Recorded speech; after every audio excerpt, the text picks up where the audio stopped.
Welcome to Daily Wisdom, Walking the Path with the Buddha, a podcast shared by David Roylance. This podcast is dedicated to guiding you to completely eliminate the discontent mind and the suffering it causes by attaining enlightenment. Learn and practice the teachings of Gotama Buddha that will guide you to fully attain a peaceful, calm, serene, and content mind with joy.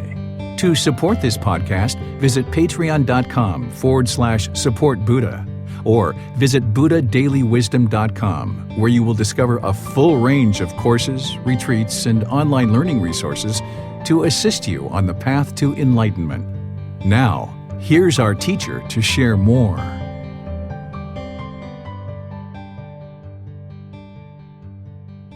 Sawadee Kap. Hello and welcome to Daily Wisdom, Walking the Path with the Buddha. Today is our Pali Canon and English study group, and we're studying Volume 5, which is titled The First Stage of Enlightenment, Stream Enter. We're starting this new book today, and we're going to be exploring chapters 1 through chapters 10. So if you guys would like to volunteer to read, the way that we do this particular program is anybody in Zoom, you're welcome to volunteer to read by just electronically raising your hand. Then you can unmute your mic and be able to read a particular chapter. Then I'll share some teachings on that chapter. Then we'll open up to any and all questions that you guys have related to that particular chapter. If you're in Facebook, YouTube, or Zoom, you can ask questions by putting those into the comment section. I'll be able to see those. Or if you're in Zoom, you can also raise your hand electronically and ask any and all questions that you like. I'd like to welcome all of you, whether you're joining for the first time or you're joining regularly, and invite you to join along and study the words of the Buddha. The teachings that we're sharing in this book series, it's available at no cost. You can go to our website, which is buddhadailywisdom.com, and from there you can actually download these books. And if you would like, you can actually get printed versions by taking it and go printing it, or you can order them on Amazon, or you can even get them at the temple here in Chiang Mai, because it's nice to read before and or after class, because you have the original words of the Buddha here, and you've got a reference that takes you back to the Pali Canon, and then you've got words from me that are helping you to be able to reflect on this and understand how to integrate it into your day-to-day life. So it looks like Pat has raised his hand for this first chapter. So Pat, if you'd like to read this first one, go ahead, sir.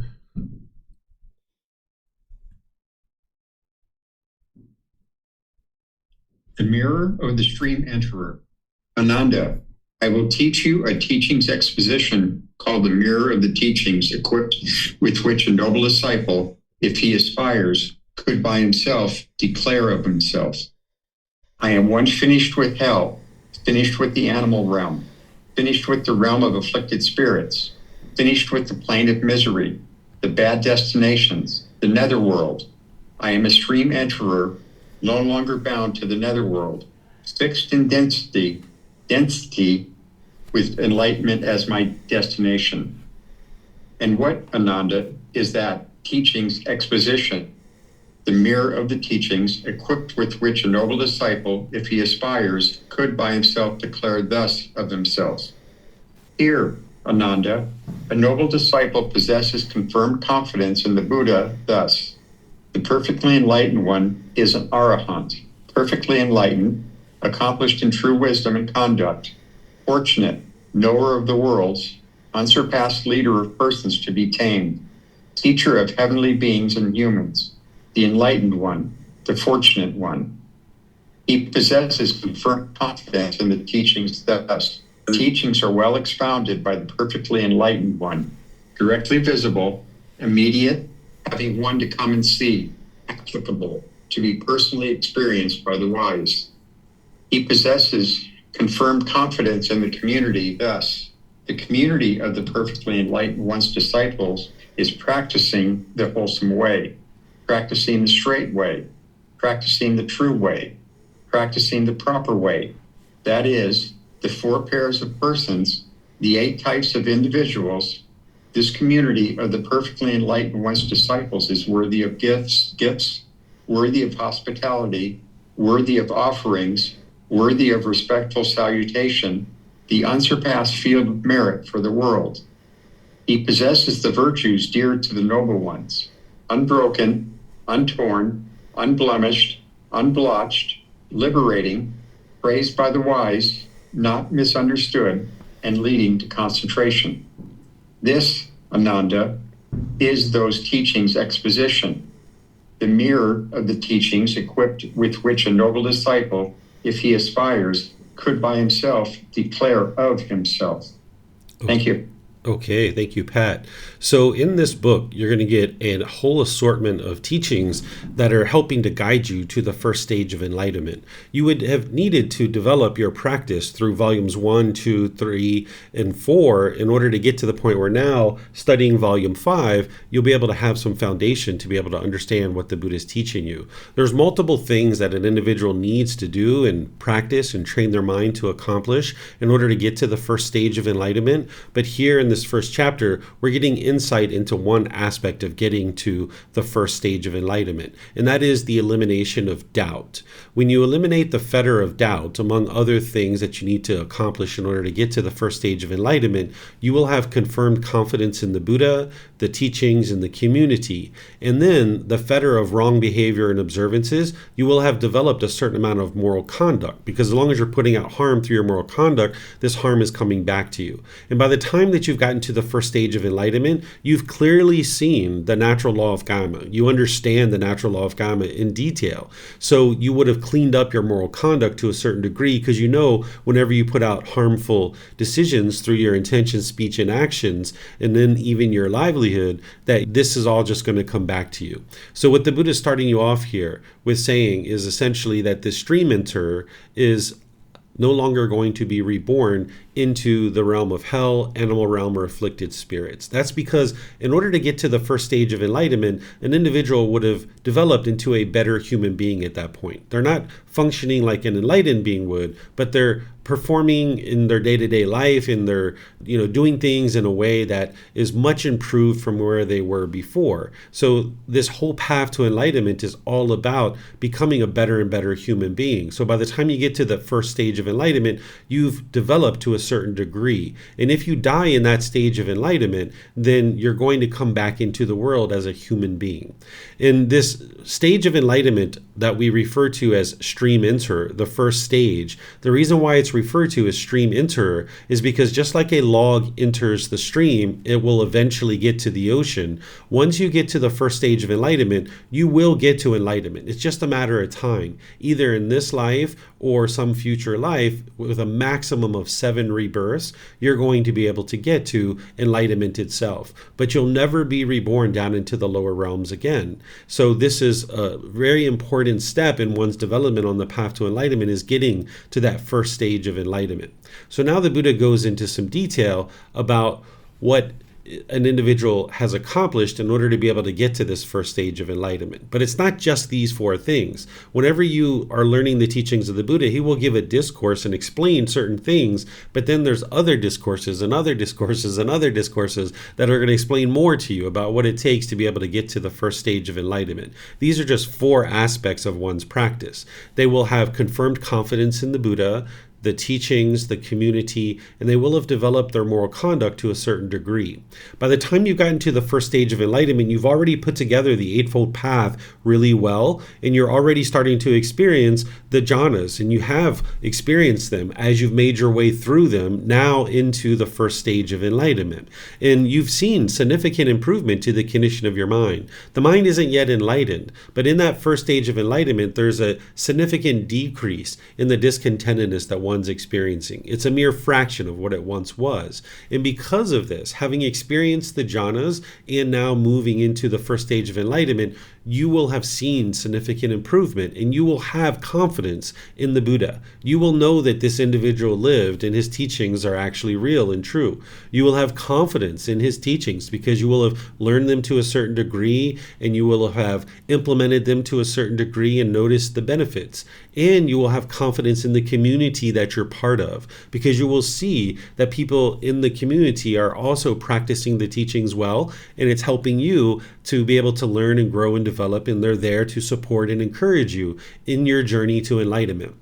So you'll have confirmed confidence in these three things. This is referred to as the triple gem or the triple jewel.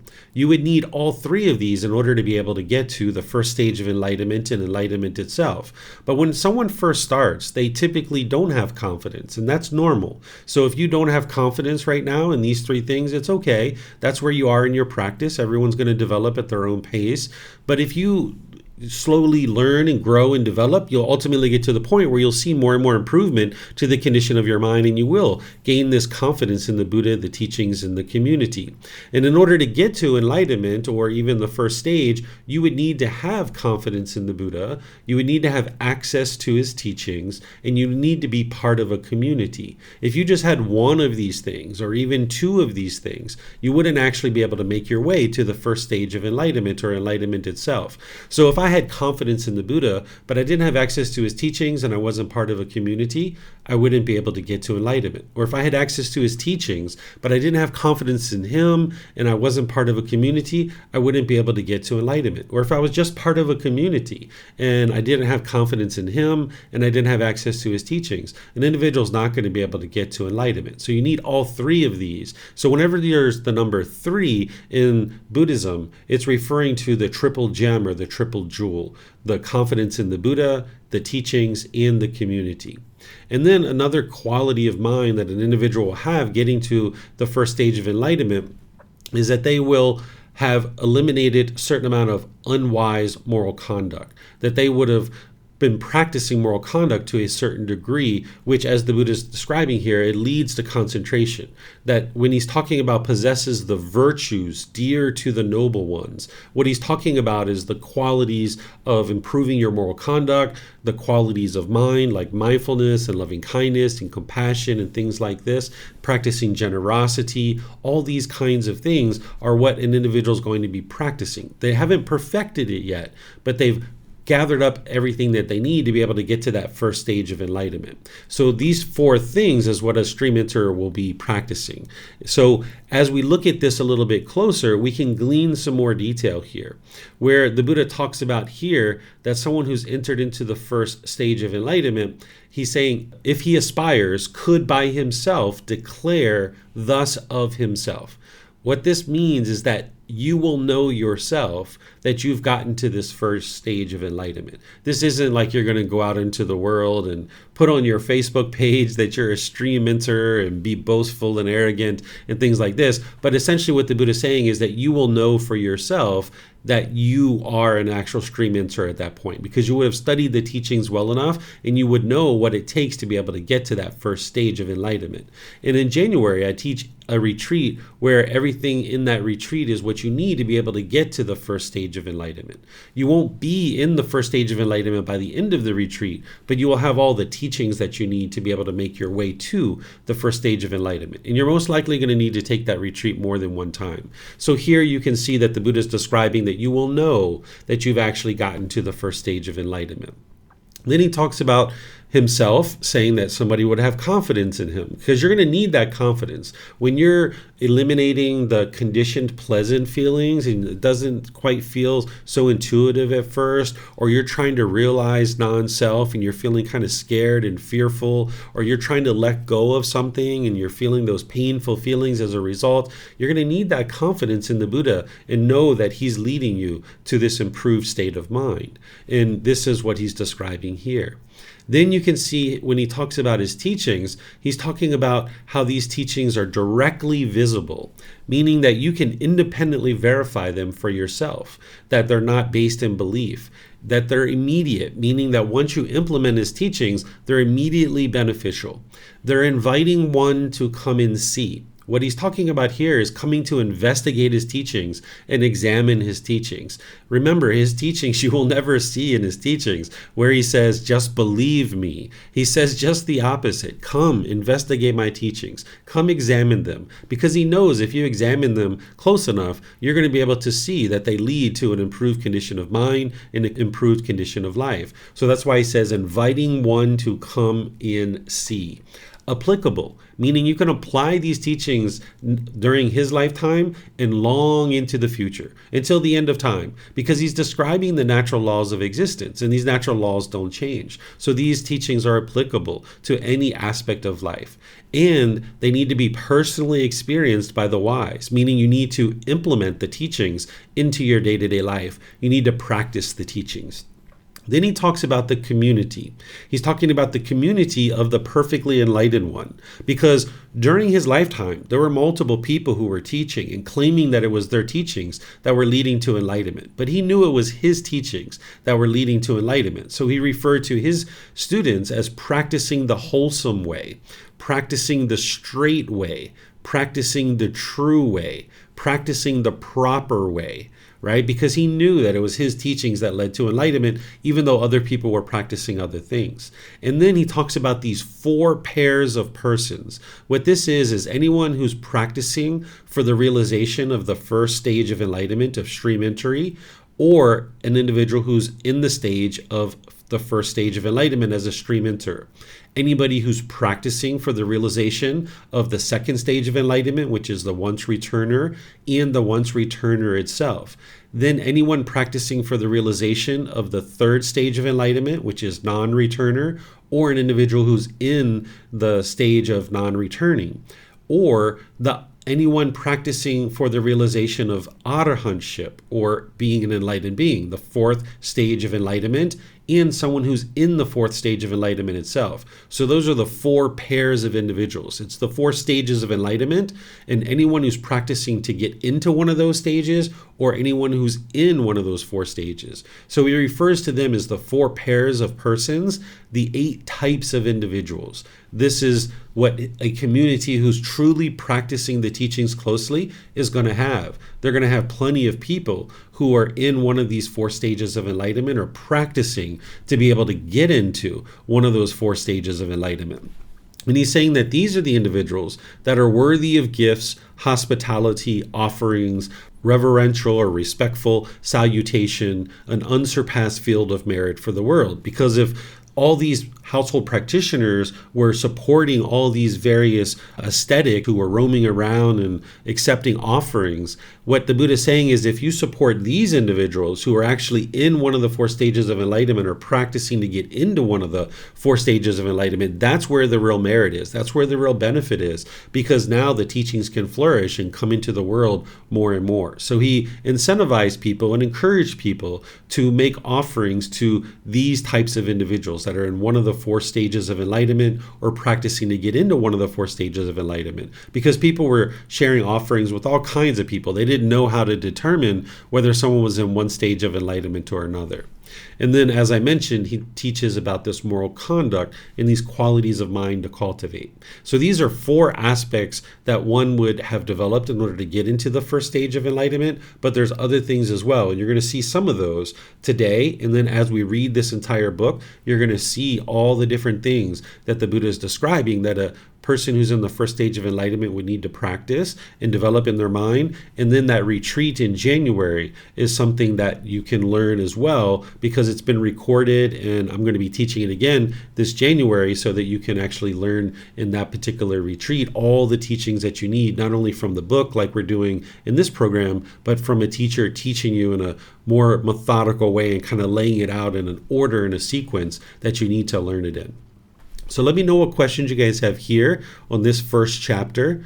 Looks like we have a few people with questions. Go ahead, Marcy.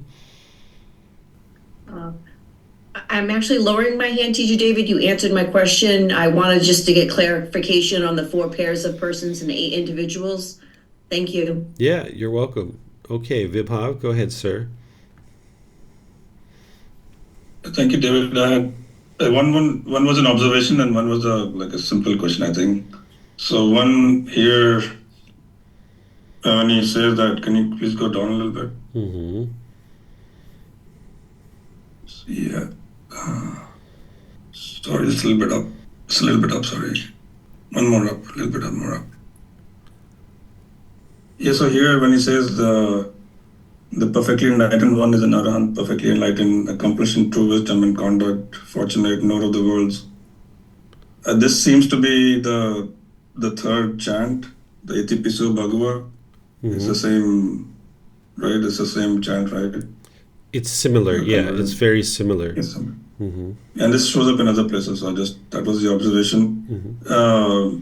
The question was on the mirror, like, so is he saying that the person at this point is a mirror of the teachings? The stream mentor becomes a mirror of the teachings. Is that the, I guess, the suggestion of this teaching discourse, that once the person gets into the first stage, it becomes a mirror of the teachings? Is that what he's saying here? Yeah, this is like how someone's being reflective of the teachings, that this is the qualities that they're reflecting out into the world, that they're projecting out into the world, that they have these confidence in these three things, and they've improved their moral conduct and the condition of their mind to a certain extent. I mean, he gives you details on what that is as you go further. This is just kind of an introductory chapter. But yeah, an individual who's a stream enter is going to be practicing the teachings. This is how we know whether someone's in the first, second, third, or fourth stage of enlightenment. You know, the goal isn't to go off into the world and try to determine whether someone's in the first, second, third, or fourth stage of enlightenment. But if you're looking for a teacher or you're looking for someone to make offerings to, it would be really helpful to be able to know if somebody's in one of the first, second, third, fourth stage of enlightenment. And this is one of the ways you can use this, is yes, as a guide for you to be able to guide you to get to the first stage of enlightenment and beyond. But also when you're looking for a potential teacher, or you're looking to make offerings, you would like to look for someone who has confirmed confidence in the Buddha, the teachings, the community, and is practicing a certain level of moral conduct. I was watching a YouTube video just for probably 2 or 3 minutes a couple of weeks ago, where there was actually a well-known monk who was actually slandering the Buddha in his discourse on YouTube. He was saying that the Buddha lies sometimes. Half the time the Buddha talked, he lies. And here, right away, when you hear that, it's like, whoa, this person doesn't even have confidence in the Buddha, and they're slandering and gossiping about the Buddha.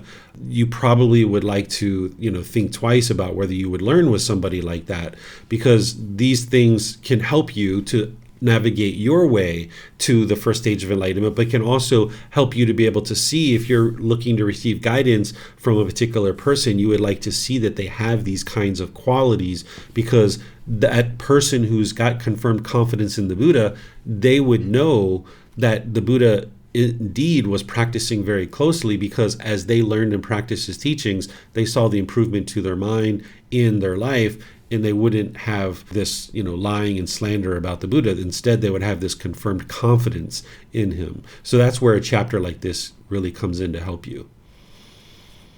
Okay, thank you. Mm-hmm. You're welcome. The second, I have a smaller other question. So in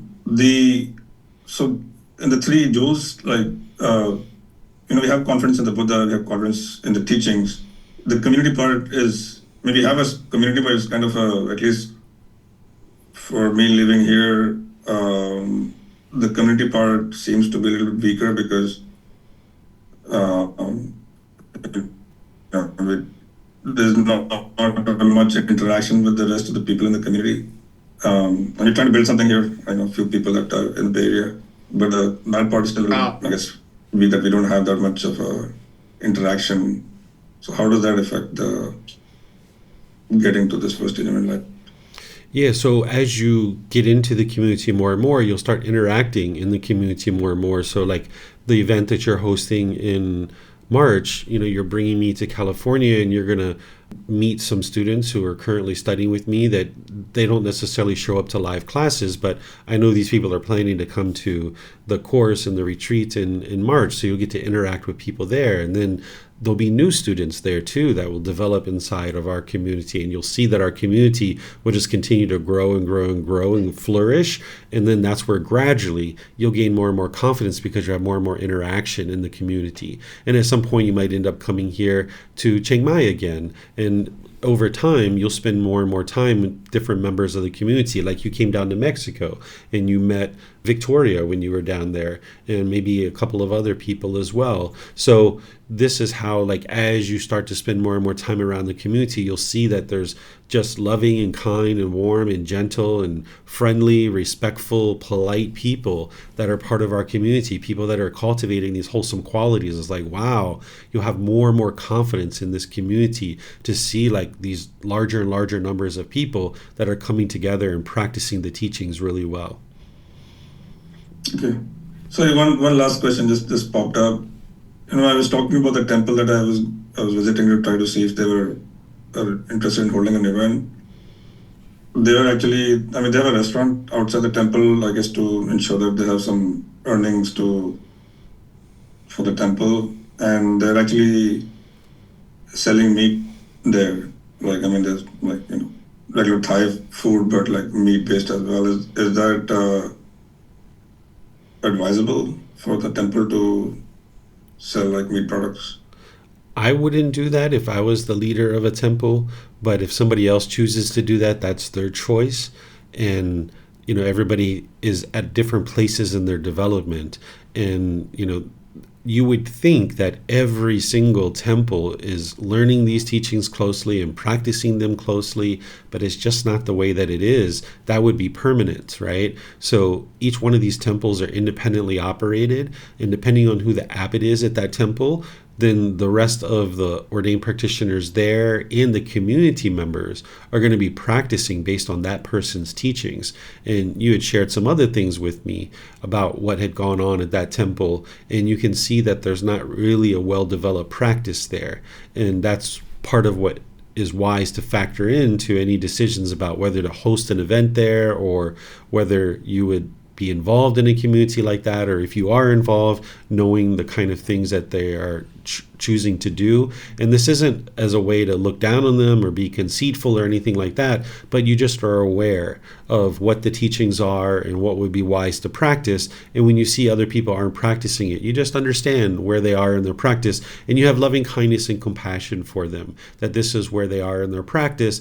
And if they ask you questions about practice, then you share it with them. But oftentimes people who aren't really studying the true teachings, they're not really looking for those things. Those kinds of places typically are into rites and rituals and ceremonies and worship. And when you see those kinds of things, then you know they're not actually studying the real teachings to be able to cultivate the mind and develop wisdom and actually get to enlightenment. Thank you. Mm-hmm. You're welcome. Okay, looks like Marcy, you have a question? Go ahead, ma'am. Yes, thank you, Teacher David. You had touched on this about being able to recognize a stream enterer or one of a person that's in one of those four pairs. During the Buddha's lifetime, because he was very close with his practitioners, there wasn't a way of like stretching across like we have internet today. I don't want to assume, but he probably was able to delineate where his students were in those pairs. Am I correct for understanding that? Yes.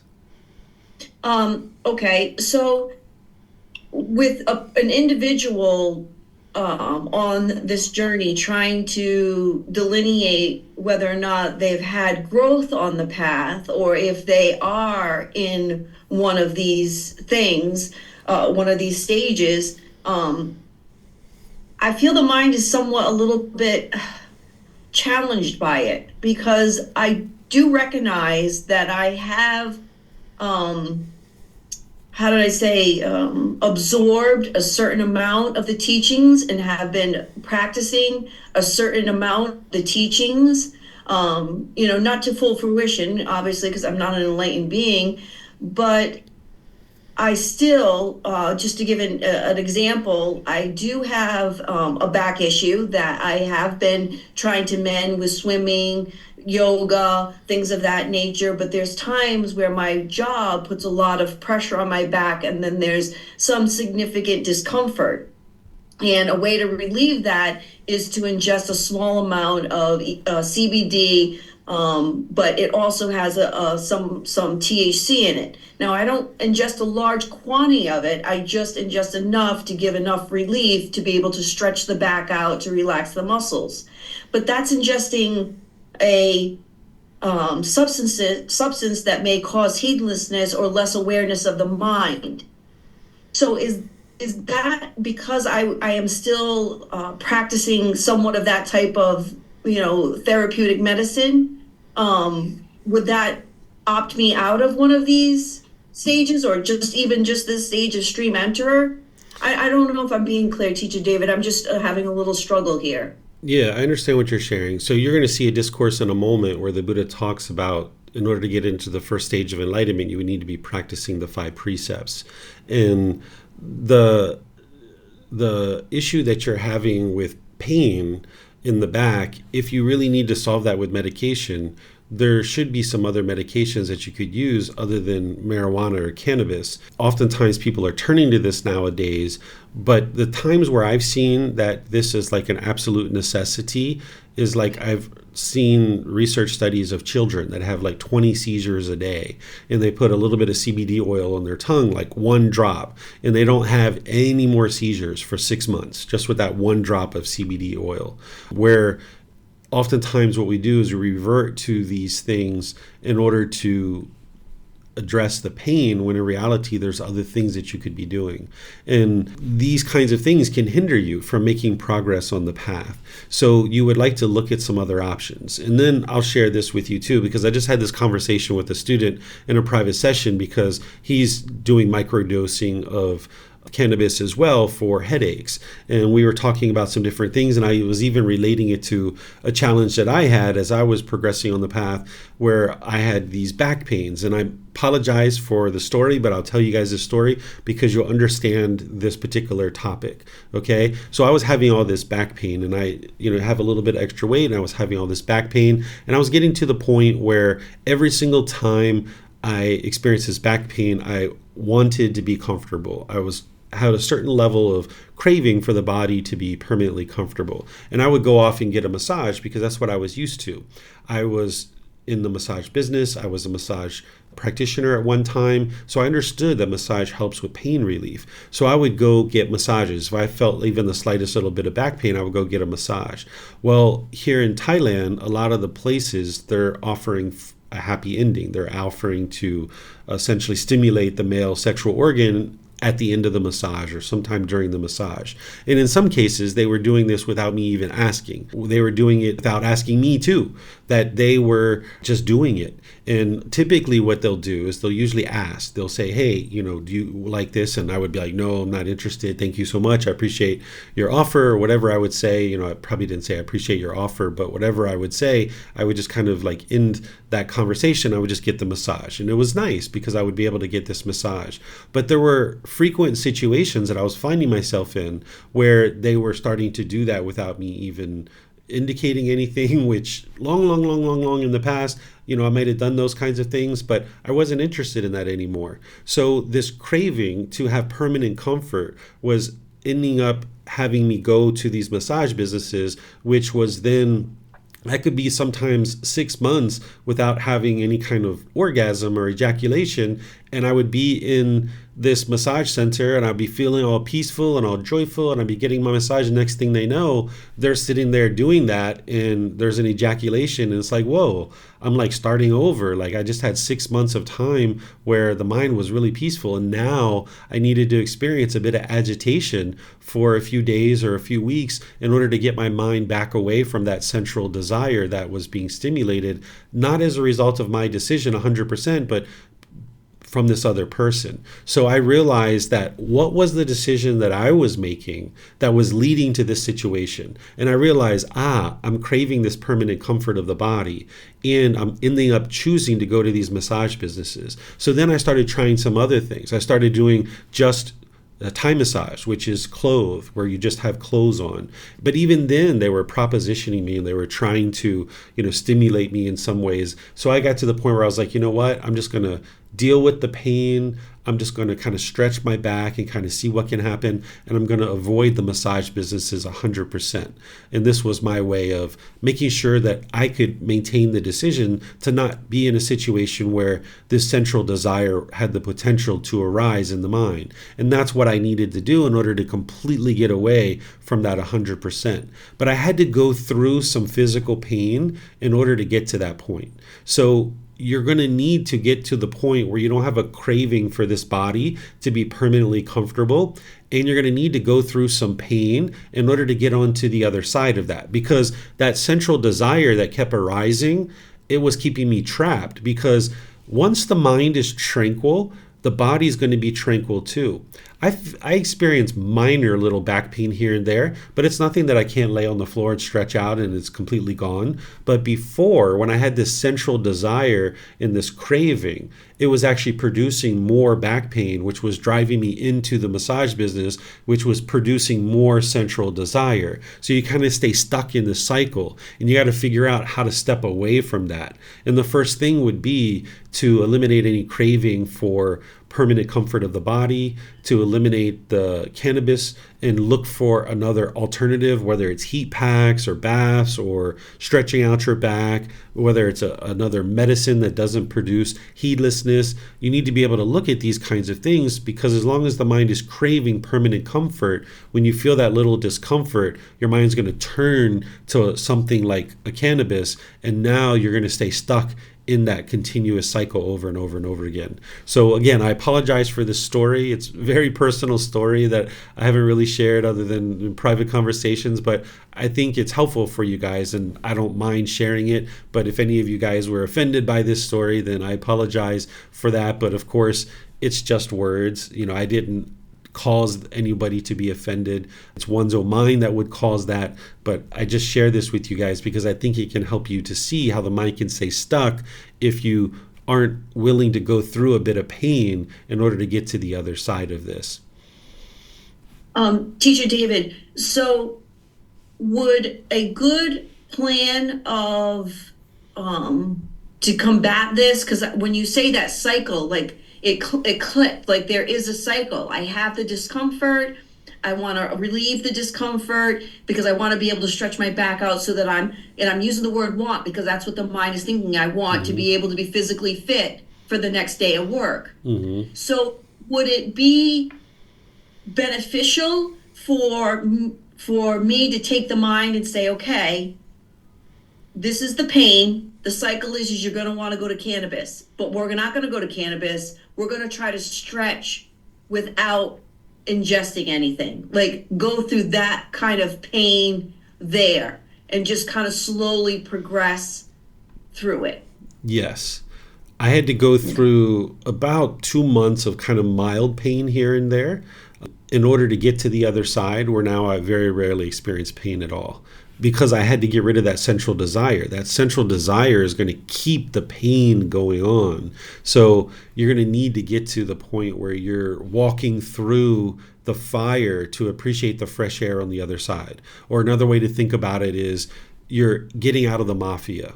And getting into the mafia was quite pleasant, but now you got to leave and you got to get away from the mafia, and now it's going to be painful to get out. So you got to get out of this mafia of holding on to the cannabis, craving for this body to be permanently comfortable. Do some breathing techniques, do some stretching. If you need some other types of medicines, use some other types of medicines. But you ultimately need to get to the point where you understand and you're comfortable with this body is going to need to experience some pain from time to time. And that's normal. No matter how enlightened you are, you're going to experience some degree of pain. But as long as you have central desire in there and you're craving permanent comfort, there's going to be a heightened level of physical pain. But if you can get rid of that central desire more and more, the pain will actually minimize. Heightened level of pain. That makes so much sense. So much sense. My last question, Teacher David. I have noticed that the mind now, when out in the community and stuff, and hearing other beings speak, I am recognizing the Buddha's teachings in their speech and their actions and stuff. Is this normal to start? I've noticed it seems to be a lot more where I'm starting to pick up and notice like, oh wow, that's the Buddha's teaching. Oh, the Buddha teaches that. And I'm noticing it in people. Is that normal? It just almost seems like the mind is like this hyper focus on just, I don't know, like recognizing the teachings, I guess. I don't know how else to explain it. Yeah, this is normal. This is what you're going to do is as you have more and more wisdom, you'll see the teachings all around you. And this is what the Buddha talked about when he was preparing for death.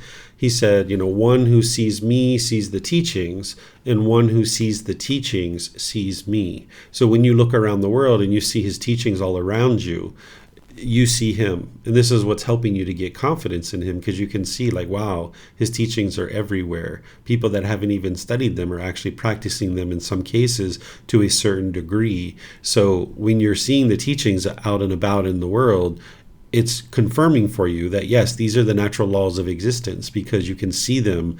They're directly visible, right? Like he talks about here. They're directly visible. Yeah. All right. Thank you, Teacher David. I appreciate it. You're welcome.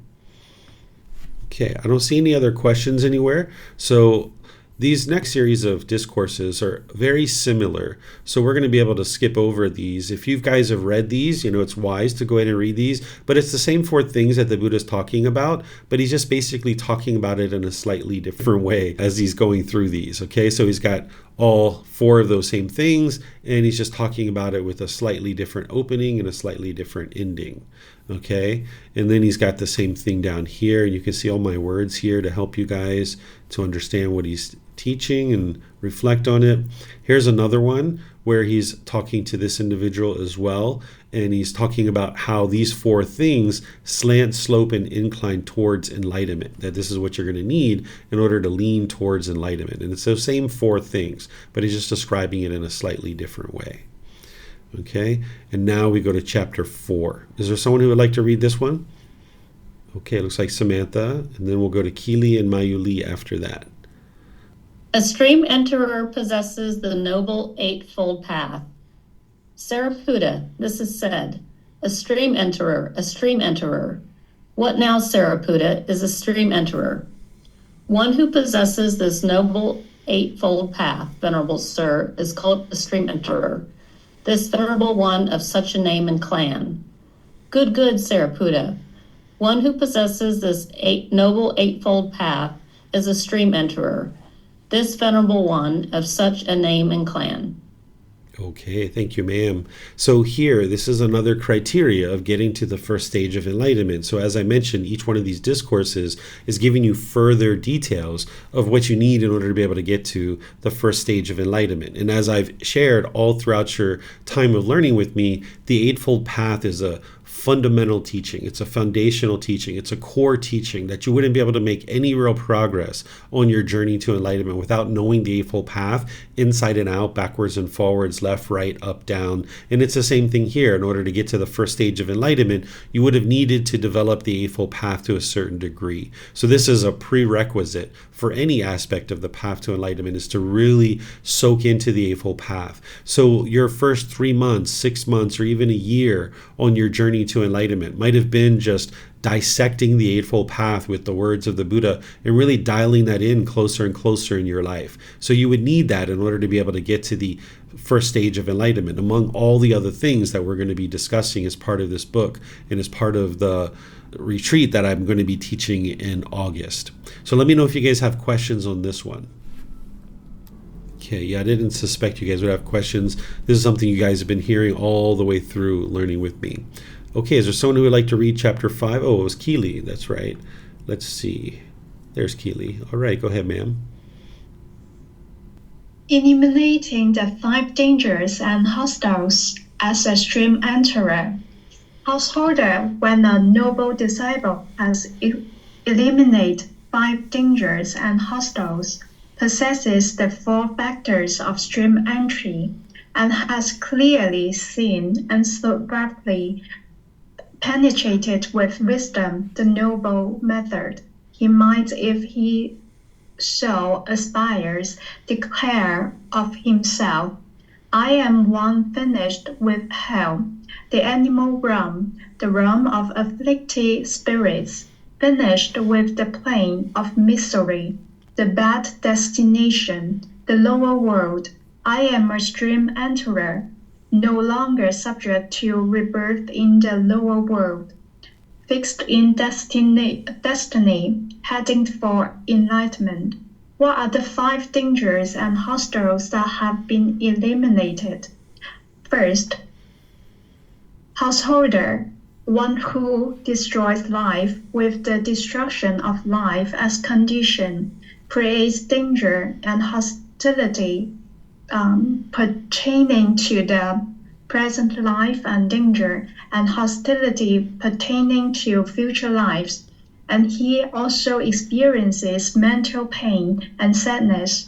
One who abstains from the destruction of life does not create such danger and hostility pertaining to the present life, or such danger or hostility pertaining to future lives. Nor does he experience pain and sadness. For one who attains from the destruction of life, that danger and hostility has thus been eliminated. Second, one who takes what is not given, with taking what is not given as condition, creates danger and hostility pertaining to the present life, and danger and hostility pertaining to future lives, and he also experiences mental pain and sadness. One who abstains from taking what is not given does not create such danger and hostility pertaining to the present life, or such danger and hostility pertaining to future lives, nor does he experience mental pain or sadness. For one who abstains from taking what is not given, that danger and hostility has thus been eliminated. Third, one who engages in sexual misconduct with sexual misconduct as condition, creates danger and hostility pertaining to the present life, and danger and hostility pertaining to future lives, and he also experiences mental pain and sadness. One who abstains from sexual misconduct does not create such danger and hostility pertaining to the present life, or such danger and hostility pertaining to future lives, nor does he experience mental pain and sadness. For one who abstains from sexual misconduct, that danger and hostility has thus been eliminated. Fourth, one who speaks falsely with false speech as condition, creates danger and hostility pertaining to the present life, and danger and hostility pertaining to future lives, and he also experiences mental pain and sadness. One who abstains from false speech does not create such danger and hostility pertaining to the present life, or such danger and hostility pertaining to future lives, nor does he experience mental pain and sadness. For one who abstains from false speech, that danger and hostility has thus been eliminated. Fifth, one who indulges in liquor, wine, and substances that cause unawareness of mind, the basis of hiddenness, with indulgence in liquor, wine, and substances that cause unawareness of mind as condition, creates danger and hostility pertaining to the present life, and danger and hostility pertaining to future lives, and he also experiences mental pain and sadness. One who abstains from liquor, wine, and substances that cause unawareness of mind, the basis for hiddenness, does not create such danger and hostility pertaining to the present life, or such danger and hostility pertaining to future lives, nor does he experience mental pain and sadness. For one who abstains from liquor, wine, and substance that cause an awareness of mind, the basis for hiddenness, that danger and hostility has thus been eliminated. These are the 5 dangers and hostilities that have been eliminated.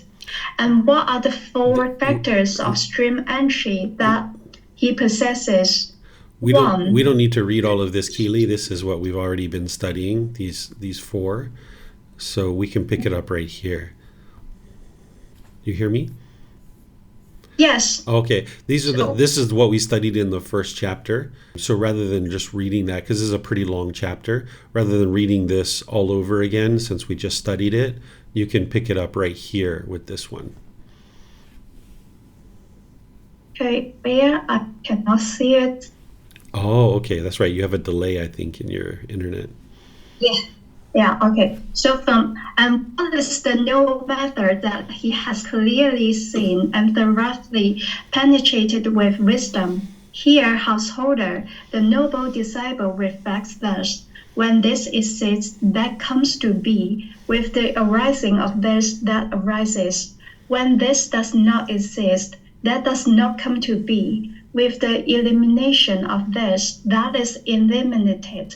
That is with ignorance as condition, volitional formations, choices, decisions come to be, with volitional formations as condition, consciousness with consciousness as condition, name and form with name and form as condition, the 6 sense basis with the 6 sense basis as condition, contact with contact as condition, feeling with feeling as condition, craving with craving as condition, clinging with clinging as condition, existence with existence as condition, birth with birth as condition, old age and death, sorrow, grief, pain, sadness, and misery come to.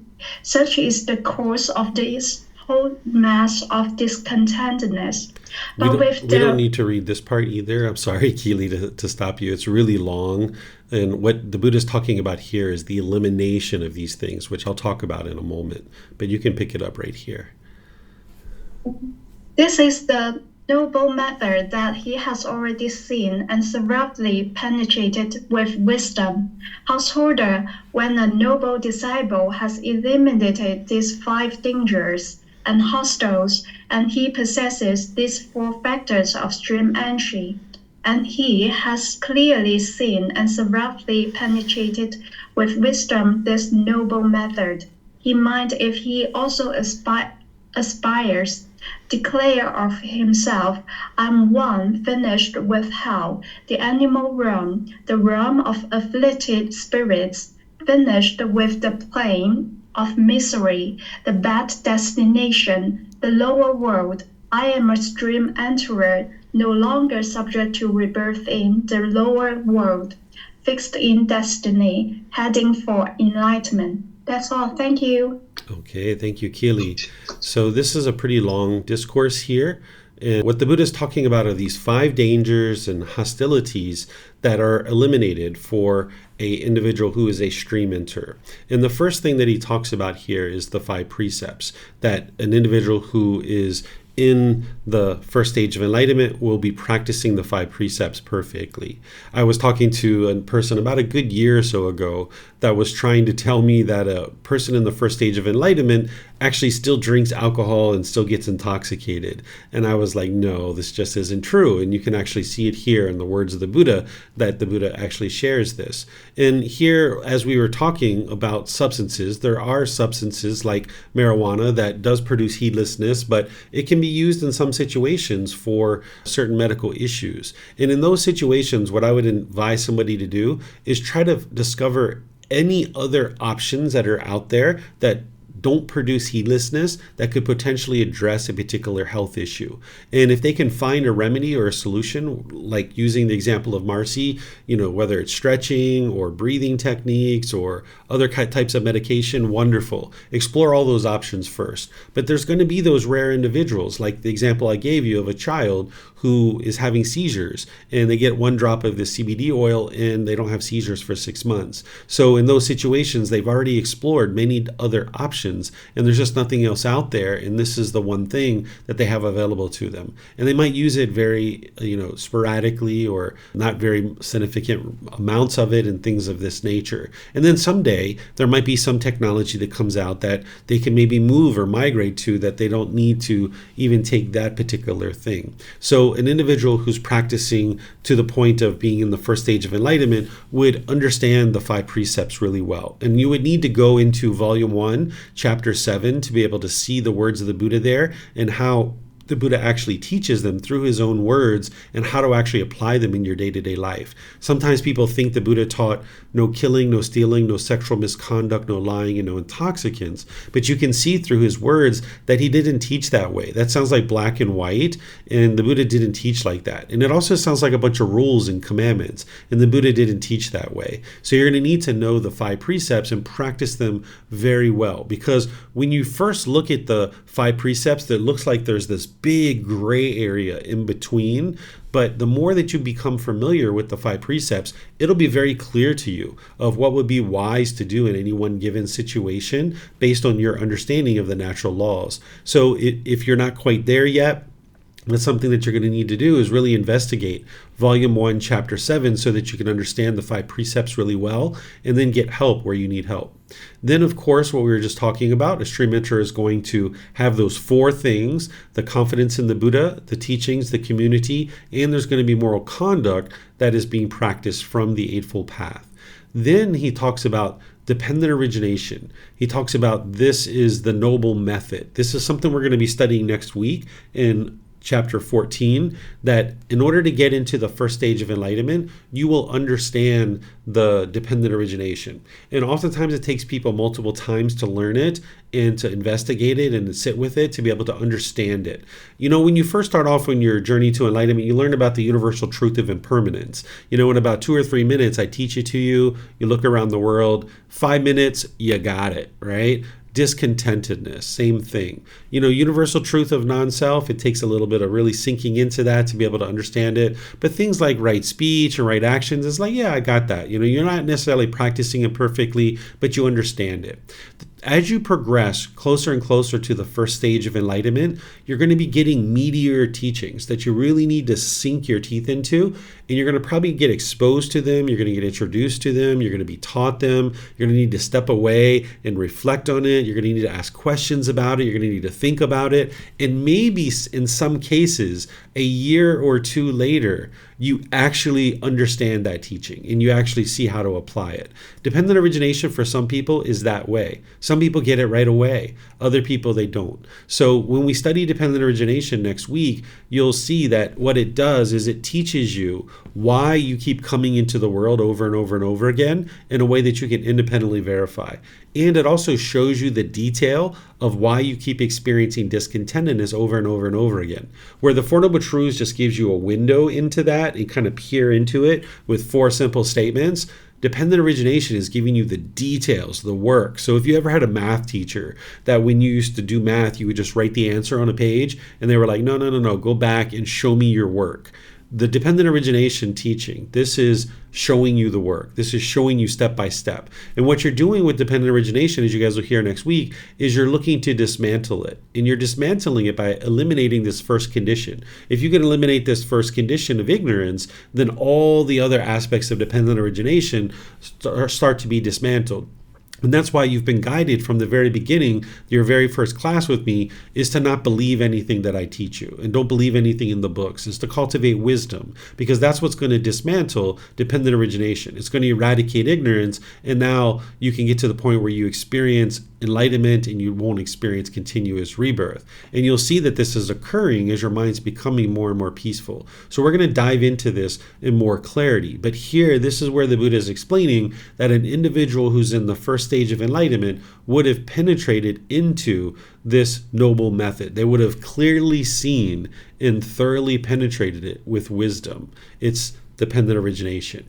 They're not yet having dismantled it, because you don't dismantle it until you're actually enlightened. When the mind's enlightened, that's when dependent origination is fully destroyed. But up to the point of the first stage of enlightenment, you've at least understood it.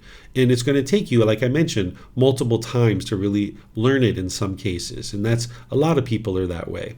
So the Buddha here is talking about you will have understood what dependent origination is, but then you will also understand how to eradicate it and how to eliminate it. That's this part that we didn't read that I asked Keely to skip over, because it's the same thing. It's just talking about elimination. So that's what we're going to be studying next week in chapter 14. And then the Buddha just sums this up and saying, okay, these are the things that a person in the first stage of enlightenment will be developed in practice. The 5 precepts, they will have the confirmed confidence in the Buddha, the teachings, the community, and they would have developed their moral conduct, and they would understand the dependent origination. And these are just 3 things, along with all the other things that you're going to be learning in this book. There's a whole litany of things that you're going to need to learn in order to get into that first stage of enlightenment, in practice as well. One of the ways that I think about the first stage of enlightenment is it's kind of like an individual is getting prepared to go to the summit of Mount Everest. And in order to get to the summit of Mount Everest, you need to first get to base camp. But before you get to base camp, you have to go out and do all kinds of other hikes. You need to learn about all the equipment. You need to learn about all the methods of hiking. You're not going to just stumble your way into base camp at Mount Everest. Has anybody ever stumbled their way into base camp at Mount Everest? I don't think so. There's a lot of intention of getting to the base camp of Mount Everest. You've done a lot of preliminary work. And now that you're at base camp at Mount Everest, you've got all the tools and equipment you need to be able to get to the summit, but you just haven't gotten there yet. It's going to take time to be able to now get to the summit, but at least you've acquired the things you need. You've got the tools and equipment, you've got some skills and ability, you got a tour guide maybe with you, like a teacher who's helping you along the way. You've got all these things at your fingertips, and now you're at base camp. And now you can make your way to the summit, but you're hanging out at base camp for a while. And that's what the first stage of enlightenment is. And the Buddha's showing you through all these discourses in this book of volume 5 of all the different things that you're going to need to collect up and make sure you have at your disposal, that you have at your fingertips to now be able to make your way to enlightenment so that you can get to base camp. So let me know what questions you guys have here. You can put that into Facebook, YouTube, or Zoom in the comment section, or you can raise your hand in Zoom. So it looks like Samantha has a question. Go ahead, ma'am. I just wanted a little, clarification on substances that cause heedlessness. So caffeine is one that's been mentioned in the past. And I drink green tea in the morning for just its physical benefits. And if I don't drink it, I don't have headaches. It, doesn't cause my heart to race. I guess caffeine doesn't have the effect on me that it does for others. So I'm wondering if that is still something that I could consume, or maybe in the case of Marcy, like she's taking something for her back, if it doesn't actually have the effect of heedlessness, but rather just more comfort for the body. Is that still something that you have to avoid just because it's a substance that for other people might cause heedlessness? What you'll notice is as you're training your mind and you're getting rid of more and more of these pollutions, your mind's going to become more sensitive to these things. Where right now, that green tea might be not really affecting you, but as you're training more and more, you're going to notice more effect. I got to a point where one time I went into a coffee shop. I was waiting for my son. He was at school, and I ordered a cold cocoa. And I was just like, I can't drink anything else here. There's a hot, cold cocoa. Let me just get that. And I took a sip out of it. And it was like, whoa, I really noticed. And I didn't know that cocoa had caffeine in it. And I sat there on my phone and I looked, and it says that it has 1/8 of the amount of caffeine as a coffee. Right? I used to drink, 3, 4, 5, 6 big tall glasses of coffee each day and, experiencing whatever I was experiencing. And now here I am drinking a sip that has 1/8 of the amount of a cup of coffee. And whoa, I really noticed it. So if you step away from that caffeine in the green tea, you're going to notice that you're going to get even more clarity and more crispness in your mind. And then if you're away from it for a period of time, you'll notice that it actually has more effect. You kind of build up a tolerance to it, just like alcohol, that you might drink that 1 cup and it feels like there's no effect there, that you don't notice anything different. But if you get away from it for an extended period of time and you notice your mind becoming more crisp and more sharp and more focused, you'll be like, whoa, that green tea was really affecting me and I didn't realize that. And then let's just say you happen to have a sip of something like I did many months later, many years later, you'll notice that difference that you didn't notice while you were actually ingesting it. Okay, thank you. You're welcome. Okay, so Marcy, you're next. Go ahead, ma'am. Thank you, Teacher David. Thank you, Samantha, for that question. That helped me have some more clarity too. Teacher David, a person that is aspiring on this mission to become a stream enterer, these core teachings that he's speaking of in this book, would these teachings be like right at the top of the mind, readily available? Is that the mission, is to get these teachings so they're right there. They're right on the tip of your brain, your mind, solidified there, so that as you're going through, life, as you're meeting challenges and obstacles, the mind's going to go right to the teachings to get the answer or to make the choice. Exactly. You're upgrading your operating system of your mind. Like if somebody said, hey, Marcy, what are the 5 aggregates? Bloop, bloop, bloop, bloop, bloop, bloop. You could just list them right out. What are the 4 things that the Buddha talks about confidence again? What are those 4 things that you need to have confidence in? You would say, just rattle them right off. You'd be able to explain it to that person because you've internalized it and you're practicing it very closely. So during the lifetime of the Buddha, they did the chanting in order to really internalize it. But what you're going to need to do is study with the books, study with the classes, and really internalize it and memorize this. And you're practicing it so deeply by the time you get to the first stage, and definitely to enlightenment itself, that it's effortless for you to be able to explain it to somebody if they ever asked you. Yeah, when I first started learning with you, I did do a lot of repeating of the teachings, and I would do this, one morning in the evening. And the mind seemed to have been more clear at that time. I think once I got out into the world, it was a little bit more challenging obstacles came about. So it was almost like that downward part, So now I'm trying to build back up. So maybe I might just try re-chanting them again to try to solidify them more. My last other question is, Teacher David, that poster that you have that goes, this is the 5 precepts, it's got the 10 fetters, it's got all that stuff in blocks. I tried to print that out to be able to put it up on my wall to have as a visual reminder, but it prints out and it's very blurred. Is there any way to actually purchase that poster? Is there an option to purchase that poster? Because I'd like to purchase one. Yeah, I have them printed out really nicely here, and it's a lot less expensive to print it out here. If you would like me to send it to you, maybe you can contact me and we can talk about it, and I can let you know what you would need to do to reimburse me just for the expense to be able to send it to you. Absolutely. Thank you, Teacher David. I appreciate it. Yeah, you're welcome. And if there's other people in the U.S.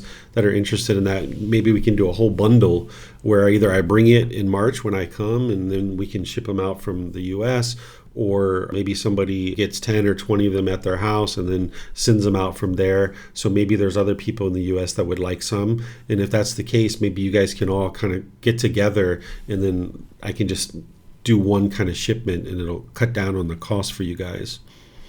Okay. Marcy, you still have some more? Yes, I was just going to say, Teacher David, if anything, if I don't mind, if you wanted, we could arrange where you ship me some, and then whoever here in the States wants them, I can ship them out to them, free of charge. I would be willing to do that for everyone.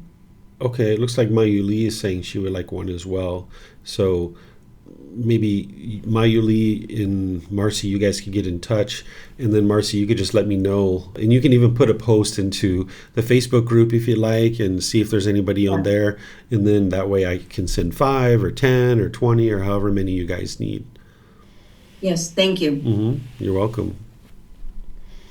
Okay, let me see if we have any questions coming in on Facebook or YouTube.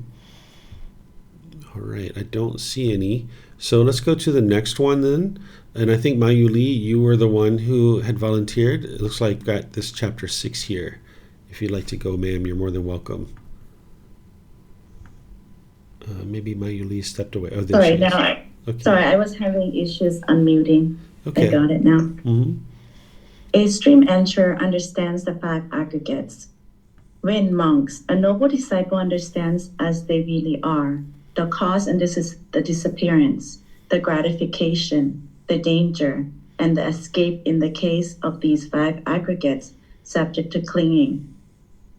Monks, then he is called the noble disciple who is a stream enterer, no longer bound to the netherworld, fixed in destiny, with enlightenment as his destination. Okay, thank you, Mayuli. So here what the Buddha is saying is an individual who is a stream enterer would understand the 5 aggregates, the cause, the disappearance, the gratification, the danger, and the escape. So you would need to know the 5 aggregates. That's the physical form, the feelings, perceptions, volitional formations, and consciousness, right? The Buddha, when he's giving you these things and he's teaching, he knows that you need to memorize these things. I was going to mention this to you, Marcy, as well, and for the rest of you guys that are interested in memorizing these things. He puts these things in an order for a reason, and it's really helpful to remember them in the order that the Buddha teaches. So, for example, like the 6 sense bases. If you take your fingers, it's eyes, ears, nose, tongue, the body, and then the mind itself, right? It's like boop, boop, boop, boop, and then the mind. So he actually orders things in a particular order, where like the physical form for the 5 aggregates, that's the physical body, but then the feelings, the perceptions, the volitional formations are all inside of the consciousness. So this helps you to be able to remember them in a particular order. It's going to help you if you remember them in that order because you're going to see them frequently. A stream enterer would understand the 5 aggregates because this is what helps you to determine what is a living being. And by the time you get to the first stage of enlightenment, you would have seen the natural law of karma very clearly, right? You haven't mastered it yet, but you know that it exists and you know that it's true.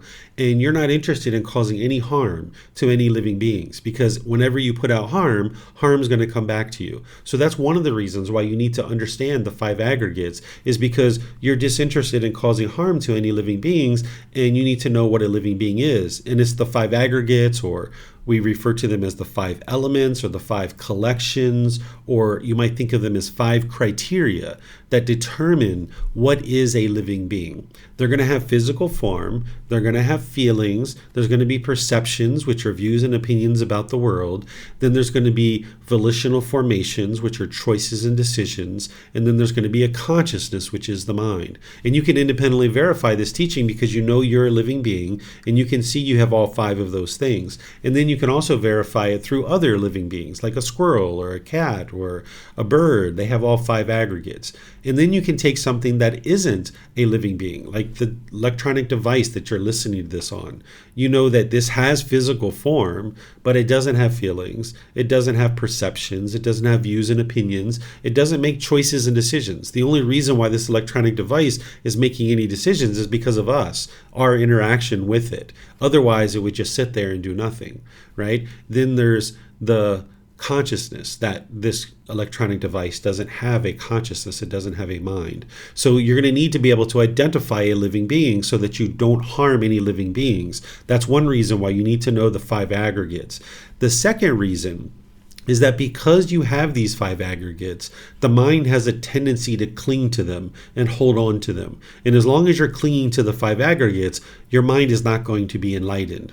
So you can cling to this physical form, for example, wanting it to be permanently healthy, wanting it to be comfortable all the time, right? That's clinging to the physical form, wanting this permanent comfort, or wanting permanent youthfulness, right? This is clinging to the physical form. When you see a wrinkle, when you see a gray hair or a pimple or a mole, maybe you're shaken up by that. But if you're not clinging to this physical form, then you'll have the peace and joy as a result of that.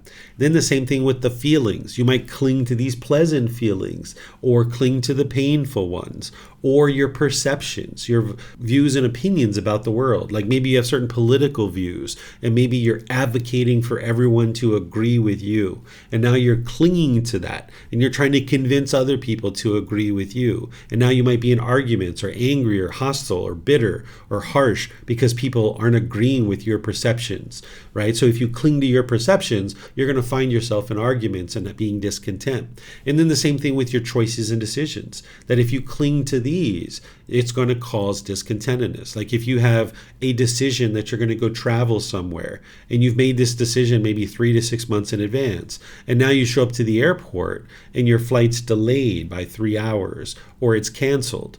Because of the clinging to this decision, you'll be angry, you'll be frustrated. So you need to know not to cling to your choices and decisions, that impermanence is going to affect these things.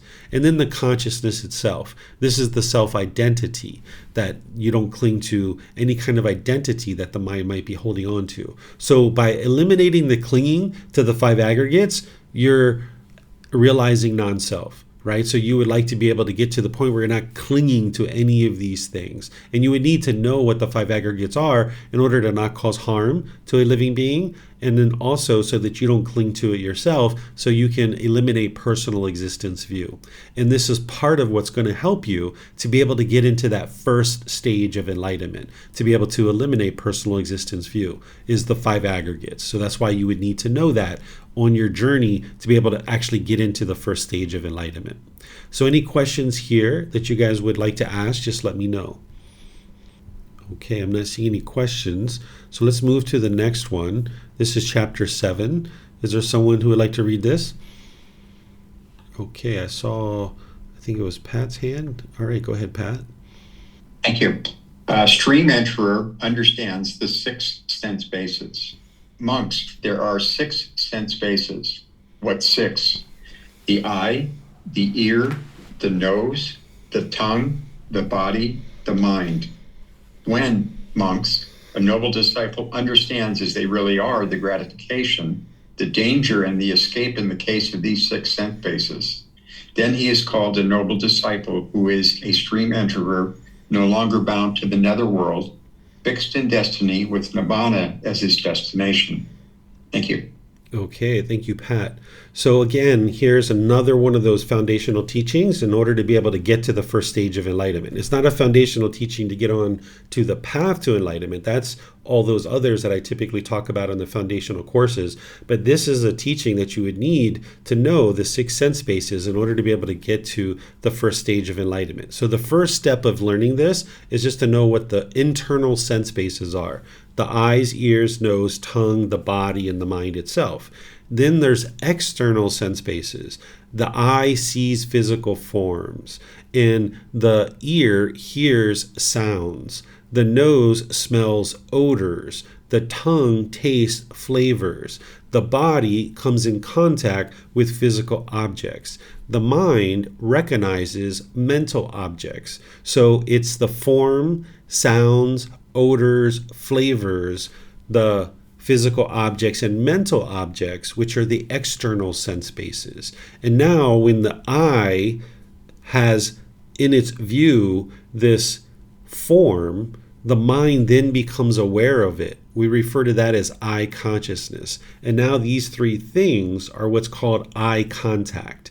And this is helpful for you to be able to decipher where your discontentedness is coming in. If you guys remember the story I give you guys about the coffee, when I was getting rid of coffee and I was walking down the street and I got that whiff of coffee and I was into the coffee shop, I traced it back. I knew it was craving, I knew it was sensual desire, but I traced it back to the nose, and I knew that that was the problem, that I got that odor, that whiff of the coffee, and boom, it arose my craving and I went into the coffee shop. So there for a few months I used to cross to the other side of the street in order to avoid that. And then once my mind let go of that craving, now I can sit in a coffee shop and smell it all day long, and I'm not going to pick up a cup of coffee and drink any coffee. So you're going to need to know the 6 sense bases, because you're going to need to delineate in some cases which doorway did I have contact through that arose this craving that produced this discontentedness. So that's why understanding the 6 sense bases is so important. And you're going to need to know what the Buddha is describing here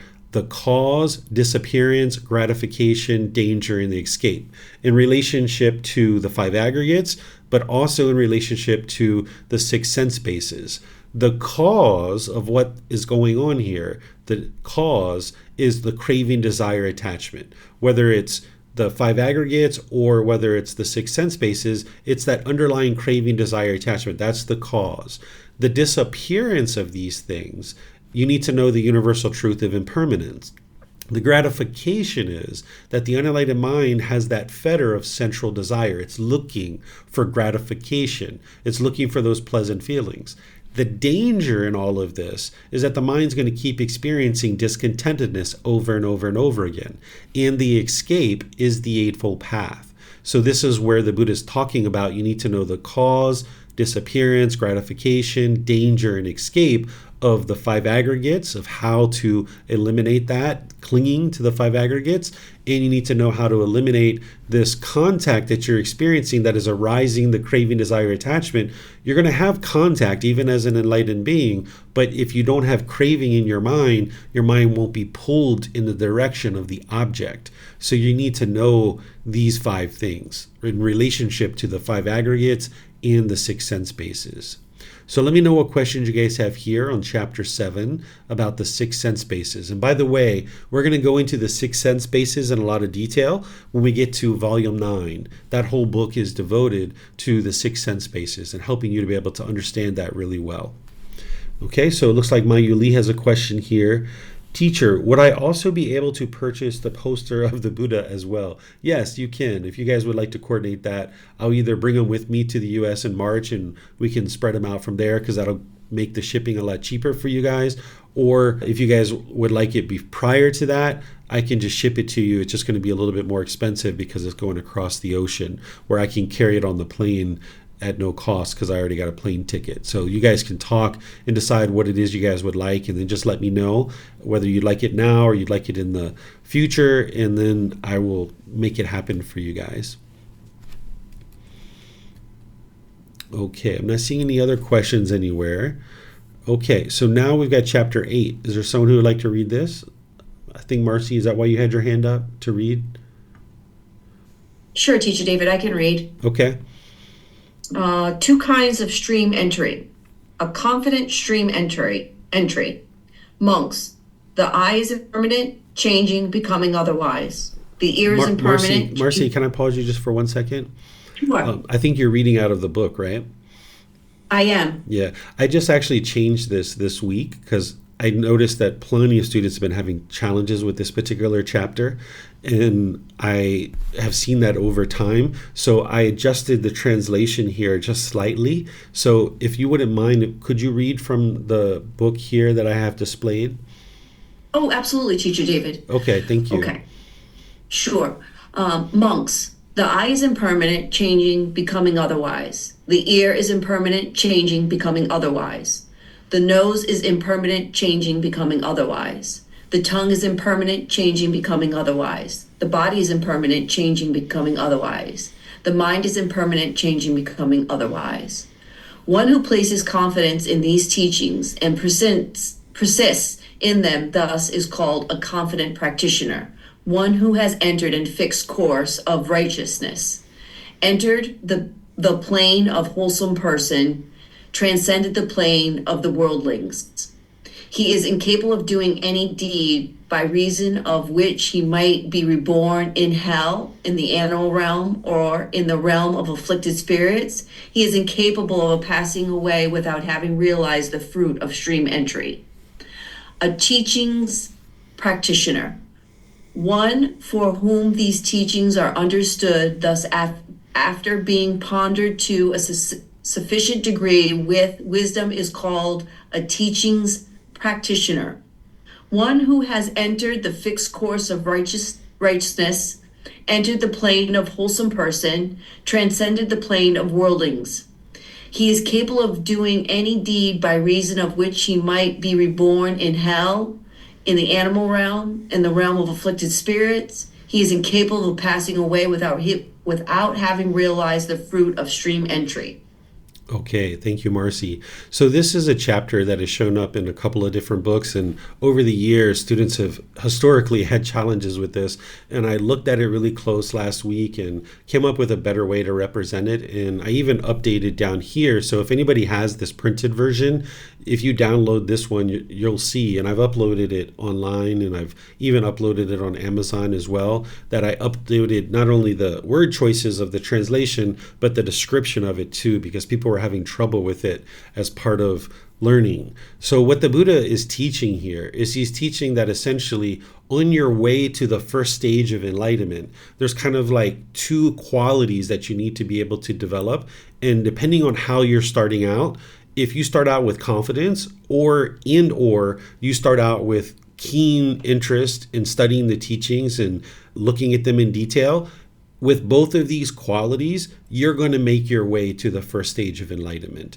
And now that you're in that first stage of enlightenment, now you'll move on from there. So if somebody has confidence, meaning they have confidence in the Buddha, the teachings, in the community, then what the Buddha is saying is you're going to make your way to the first stage of enlightenment in this life. Or if you have an interest to study the teachings in detail and you examine them and study them, he's saying this type of person is going to make their way to the first stage of enlightenment in this life. So at least at a minimum to the first stage of enlightenment. So the way it was reading before, people were getting confused because they thought it was like two different ways to be able to get to the first stage of enlightenment. But instead, the Buddha is just saying, if you're starting out on this path or at any point along the path, if you develop the ability to have this confidence and this keen interest in studying the teachings in detail, you're going to find your way to the first stage of enlightenment. So let me know what questions you guys have here on this chapter. And if you haven't already read this update, you might decide to do that if you'd like to study this one in more detail. But I can also answer any questions that you guys might have. Okay. Not seeing any questions anywhere. And let's go to chapter 9. Someone like to read this one? Okay, Keely, go ahead, ma'am. You get a short one now since you had the long one before. Okay, thank you. Fruits of stream entry. One who knows and sees these teachings as described in two kinds of stream entering. Thus is called a stream enterer, no longer bound to the nether world, fixed in destiny, with enlightenment as his destination. Sariputta, this noble eightfold path is the stream, that is right will, right intention, right speech, right action, right livelihood, right effort, right mindfulness, right concentration. That's all. Thank you. Okay, thank you, Keely. So here, the Buddha is once again just reiterating that it's the Eightfold Path that's going to help you to get to the first stage of enlightenment. That's a foundational teaching that you're going to need to get any kind of progress on the path to enlightenment. And these are things that you've heard from me over and over when you were learning all the foundational teachings, but it's really nice to see it in the words of the Buddha so that you can have confidence that, yes, I learned the actual teachings of the Buddha, even though you might not have seen his words back in those foundational classes on this particular topic, but now you can see them. And it's like, yeah. So there was some method to what David was teaching here. And he's laid out these courses in a way that is leading me to a particular result. So here the Buddha is basically helping you to be able to see that there's going to need to be this confidence and this keen interest in studying the teachings in detail. And the main teaching that you're starting off with is the Eightfold Path. And that's what's going to lead to you getting to that first stage of enlightenment. So let me know what questions you guys have here on this one. Okay, I'm not seeing any questions. So now we've got chapter 10. Is there someone who would like to read this one? Okay, Samantha. The stream enterer fulfills virtuous behavior, but cultivates concentration and wisdom only to a moderate extent. Monks, every half month, more than 150 training guidelines come up for recitation. Clansmen who aspire for their own good train in these. These are all comprised within these three trainings. What three? The training in the higher virtuous behavior or moral conduct, the training in the higher mind, mental discipline, and the training in the higher wisdom. These are the three trainings in which all this is comprised. Here, monks, a monk fulfills virtuous behavior, but cultivates concentration and wisdom only to a moderate extent. He falls into wrongdoing in regard to the lesser and minor training guidelines and rehabilitates himself. For what reason? Because I have not said that he is incapable of this, but in regard to those training guidelines that are fundamental to the spiritual life, in practicing with the spiritual life, his behavior is constant and steadfast. Having undertaken those training guidelines, he trains in them. With the complete destruction of 3 fetters, he is a stream enterer, no longer subject to rebirth in the lower world, fixed in destiny, with enlightenment as his destination. Okay, thank you, Samantha. So again, this is really helpful to be able to see in the words of the Buddha what he's teaching you here, because I've been teaching you these things all along, but now you can see it in his words. So what he's talking about here is a stream enterer has developed fully the virtuous behavior from the Eightfold Path, the right speech, right action, and right livelihood. They're steadfast on that. But in terms of the concentration that you're experiencing in that first stage of enlightenment, it's only to a moderate extent. And the same thing about wisdom. There's still more to cultivate. While you'll have all the teachings you need at the first stage of enlightenment, you haven't fully cultivated the wisdom of them at that point. And you haven't fully cultivated the mind with concentration at that point. So this first paragraph, the Buddha is saying, okay, every half of month, that there's 150 training guidelines that he guides his students in reciting. This is where I talk about in classes. I say every 2 weeks, the Buddha came together and had his students chant his teachings every 2 weeks. And here, this is where you can see this. And what they were chanting partially is the Eightfold Path. This is the way to refer to the Eightfold Path at a high level. The virtuous behavior, the higher mind, and the wisdom. That's the 3 sections of the Eightfold Path. That's what an individual would need to be able to understand and know in order to make their way closer and closer to that first stage of enlightenment. And the Buddha is saying, okay, this individual fulfills virtuous behavior, meaning they're practicing the moral conduct from the Eightfold Path. They're practicing that level of moral conduct very well. But they only cultivate concentration and wisdom to a moderate extent. And then in that first stage of enlightenment, an individual is going to have missteps. They're going to have wrongdoing of some of the minor training guidelines, right? They're practicing the moral conduct of right speech, right action, right livelihood, but there's some conduct even deeper than that, right? Let's give an example of that. With right speech, there's refraining from lying, slander, harsh speech, and frivolous speech. Those are the 4 aspects of right speech that a person who's in the first stage of enlightenment will be practicing. But a deeper teaching is the 5 factors of well-spoken speech. Speaking at the proper time, what you say is true, gentle, beneficial, and with a mind of loving kindness. A person who's in the first stage of enlightenment, they still have ill will in their mind. So they're not going to be speaking with a mind of loving kindness in all situations. So this is where you might find yourself in certain relationships. You're able to practice that way, but in other ones you can't because you have so much craving perhaps, or a certain amount of craving there.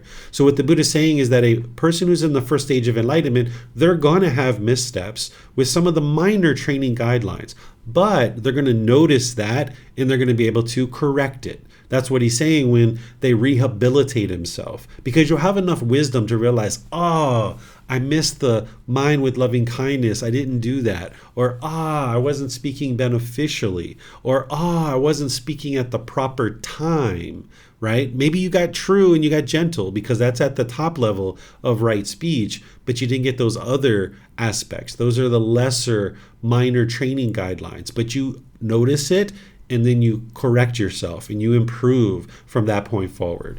And the Buddha is saying that this person is capable of doing that because they're steadfast in practicing the Eightfold Path. Their behavior is constant and steadfast. But in some of the lesser aspects of the path, the ones that are more detailed and more fine-tuning, that a person in the first stage of enlightenment isn't going to be practicing those, right? So that's what he's basically talking about here. And then here, I've shared with you guys all along that a person who's in the first stage of enlightenment will have eliminated the first 3 fetters of personal existence view, doubt, wrong behavior, and observances. And you can see it here in the words of the Buddha that he's actually saying that. Okay, so let me know if you guys have any questions on this one. So you can put that into Facebook, YouTube, or Zoom. Okay, I'm not seeing any questions anywhere.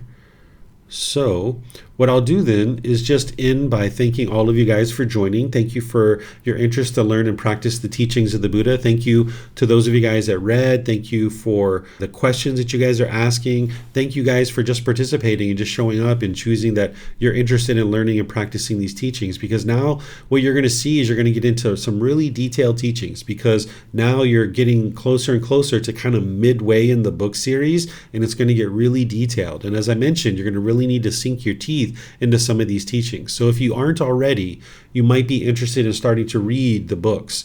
Read the words of the Buddha, read the words that I'm sharing with you, and you might even decide to read it more than once. Rather than just read it once, if you have the time in your day, in your week, you might decide to read these chapters more than once, reading the words of the Buddha and reading the words that I'm sharing as well. So then maybe you come to class having already read, and you'll have interest to be able to dive into it deeper, and you'll have certain questions that are different than if you hadn't read. But also, if you read after class and you have questions, you can always reach out to me through our Facebook group. You can send me private messages, or you can schedule personal guidance as well. So thank you all for joining. Next week, we're going to be in chapters 11 through 20. We're going to be studying those and exploring those.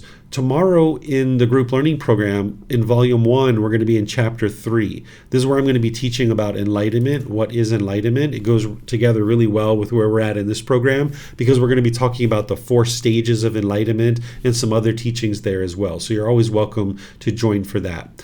And then on Wednesday, we're going to be in the 4th part of our 4-part series on loving kindness meditation. So that is where I'm going to guide you in loving kindness meditation, and then open up to any and all questions that you guys might have. So thank you all for joining, and perhaps we'll see you guys in a future class. Be well and take care. Sawadee ka.